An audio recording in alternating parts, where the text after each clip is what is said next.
کنفرانس در مجلس ملی فرانسه. نقش بی‌ثبات کننده رژیم آخوندی در خاورمیانه، فراخوان به فرانسه و اتحادیه اروپا برای قرار گرفتن در کنار مردم ایران برای برپایی یک ایران آزاد و دموکراتیک. پاریس، 3 آذر 1400، 24 نوامبر 2021.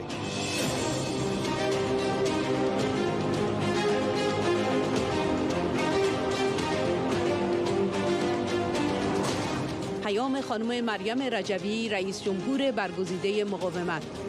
در شرایط انفجاری جامعه در همین روزها کشاورزان و مردم اصفهان و مردم شهر کرد به خاطر بی‌آبی به اعتراضات گسترده دست دادند.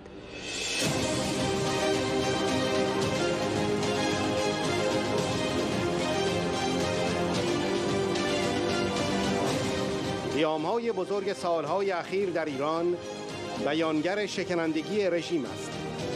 تهدید مبرم برنامه اتمی و جنگ افروزی آخوندها در خاورمیانه پیدا کردن راه حل را ضروری می‌کند.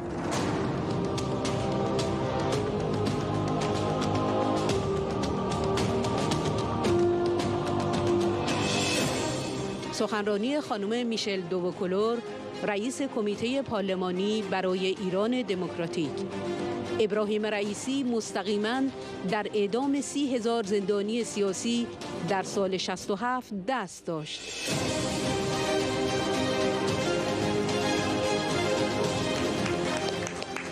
به دعوت کمیته پارلمانی برای ایران دموکراتیک، کنفرانسی در مجلس ملی فرانسه تحت عنوان نقش بی‌ثبات کننده رژیم ایران در خاورمیانه برگزار شد.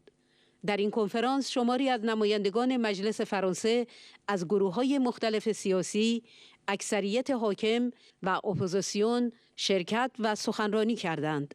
خانم مریم رجوی در پیام خود به این کنفرانس ضمن تقدیر از تلاش‌های نمایندگان مجلس ملی فرانسه در حمایت از مقاومت مردم ایران و با اشاره به بحران اتمی و بنبست همه جانبه سیاست مماشات در رابطه با دیکتاتوری آخوندی، فرانسه و اتحادیه اروپا را به قاطعیت و قرار گرفتن در کنار مردم ایران که برای ایرانی آزاد و دموکراتیک به پا خواستند فراخواند.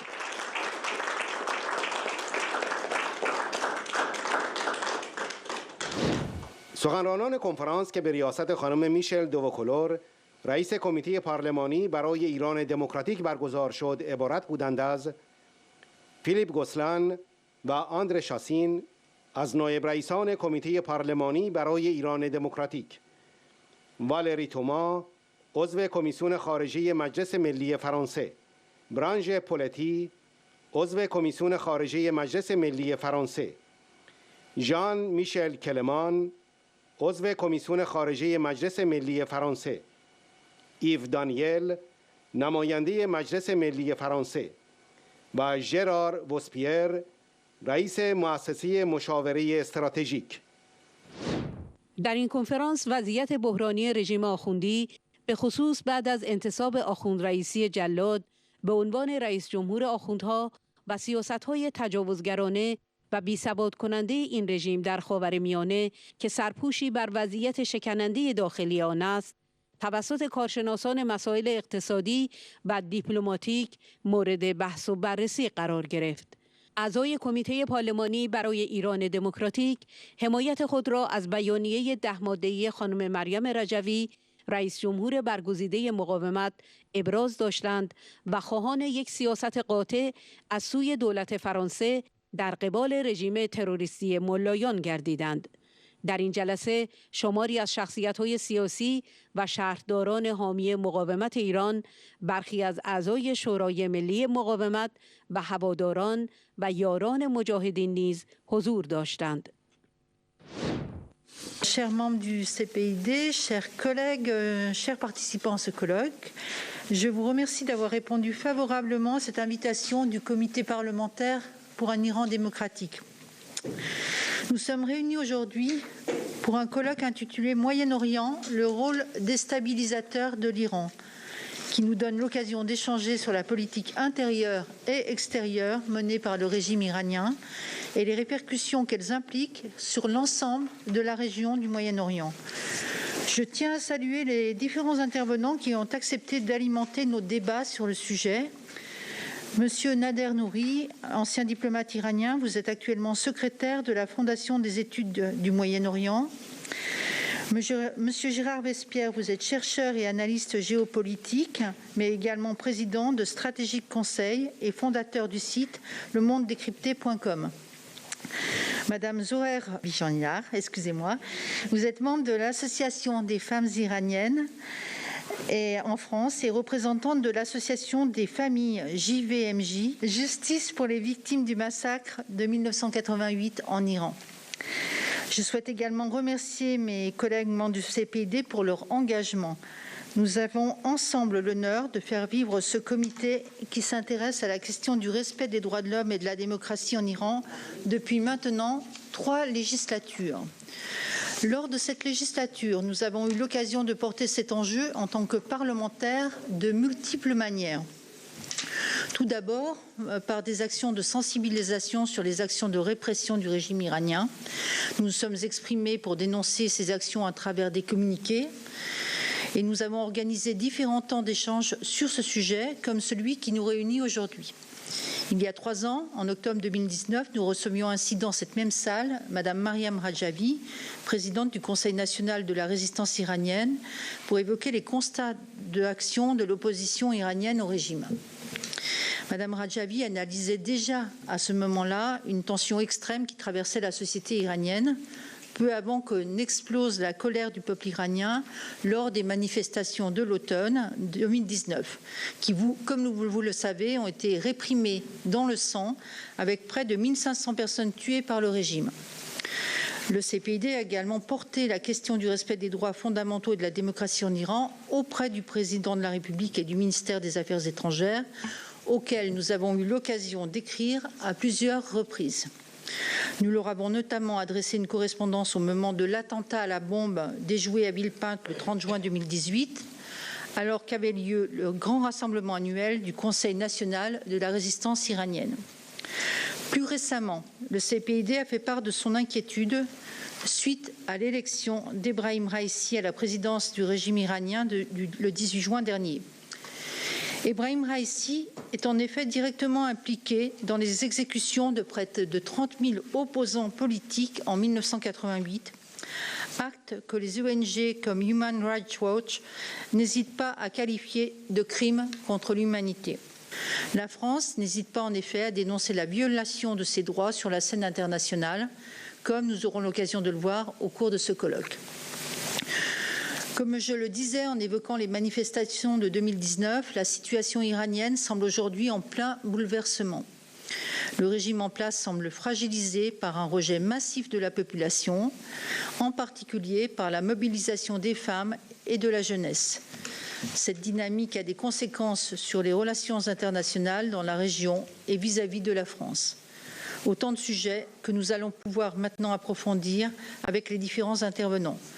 Je vous remercie une nouvelle fois pour votre présence et vous souhaite à tous un bon colloque. Le message vidéo de Madame Rajavi, donc la présidente élue de la résistance iranienne. Donc merci à elle pour ce message. On apprécie toujours de la retrouver.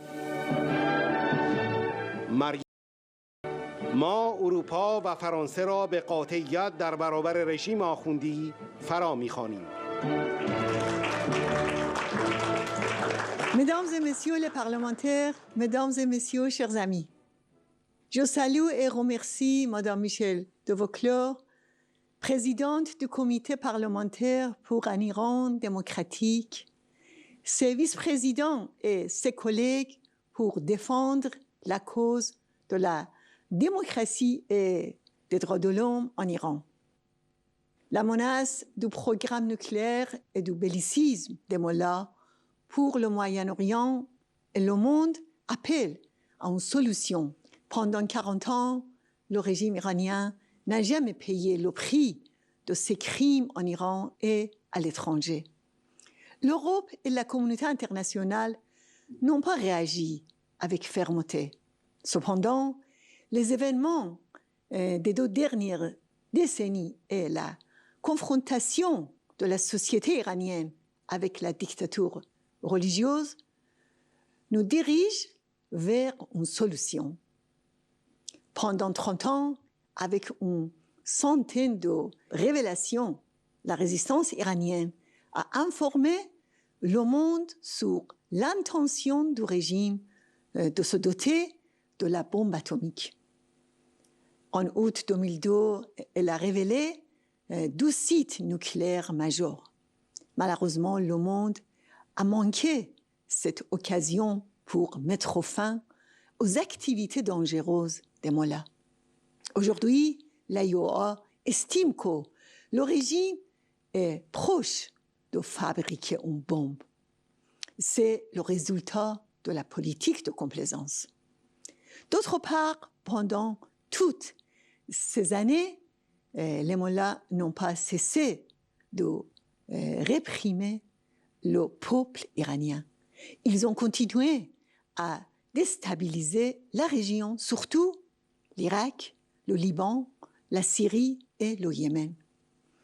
À cause de l'absence de politique de fermeté, le régime a toujours utilisé les négociations pour se renforcer et préparer ses agressions.